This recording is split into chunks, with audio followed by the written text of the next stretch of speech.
አንዳንድ ሰው ባለማስተዋል ሚስቱ እንደሱ ወጥታ የመንግስት ሥራ ከሌላት ሚስት ምንድነው ሥራዋ ሲሉት ስራ የላትም ይላል። አንዳንድ ጅል እንደዛ ነው የሚለው። ይገርመኛል። ቤቱን እያለ እሱ ከውጭ ሲመጣ እንጀራ ጋግራ ወጥ ሰርታ ስንትና ሰዓቱ ስንት መከራ ተጋፍጣ እያበላችሁ ስራ የላትም። አይገርም? ስራ የላትም ይላል። ስራ የሚመስለው እሱ ሄዶ ቢሮ ውሎ ተጎልቶ መምጣት ነው። ልጆቹን መከራ አድርጋ አሳይታ እናትም አባትም ሆነ የምታሳድግ እሷ ነች። እሱ በየፊልዱ በየመኑ እየዞረ የቤት እመቤት ነች ይላል። የቤት አገልጋይ ነች። የምን እመቤት ነች?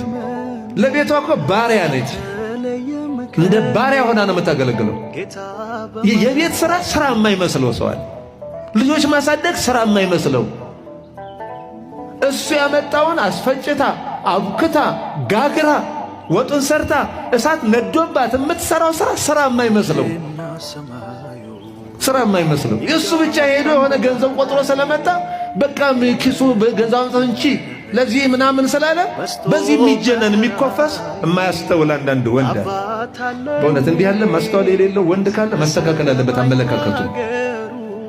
አመለካከቱ ምንድነው? ስራዋ የቤቱን አጠቃላይ ስራ የምትሰራው እሷ ነች ማለት አለበት። እኔ ከውጭ አመጣለሁ እንጂ ሌላ ምን አምጥቼ ብር አመጣግፋ ቢል የሆነ ሰርቼ ብር ነው አመጣው። እሷ ነች ቤቱን ቤት የምታደርገው እሷ ነች። እውነቱን ለመናገር ቤቱን የምታንቀሳቀሰው ቤቱን ቤት የምታመስመስለው እንግዳ ይዞ ቢመጣ እንዳያፈር የምታደርገው እሱ እንግዳ ይዞ ይመጣል። እሷ ነች እንዳያፈር የምታደርገው። ከየትም ገብታ ባይኖራት እንኳን ሄዳ ከጎረቤት ተውሳ በሌላ ቀን የምትከፍለው። ወንዱ ባሏ እንዳያፍርባት እንግዳ አምጥቶ እንዳያፍርባት ተጨንቃ የምትሰራው እሷ ናት። እንዲህ ያለ አመለካከት ጭምር መስተካከል አለበት። የተዛባ የተንሻፈፈ አመለካከት። ስለዚህ ነው አብዛኛው ሴት ቤት ያለው ስራ ግምት ስለተሰጠው እኔም መስራት እፈልጋለሁ በቃ አልፈልግም የሚለው አብዛኛው ሴት። ለዚህ ክሬዲት ስላልተሰጠው የቤቱ ስራ ልጆችን ማሳደግ የቤት መንከባከቡ ዋጋ ስላልተሰጠው በአንዳንድ ወንዶች ዘንድ። ስለዚህ እኔም ጽዳትም ይሁን ወጥቼ እሰራለሁ። ጽዳትም ይሁን በቃ እንዳንተ እኔም እኮ መስራት ይችላል። እሱ ከሆነ ስራ እኔም ወጥቼ እሰራለሁ። ከዛ በኋላ ሰራተኛ ይቀጠረ ነው።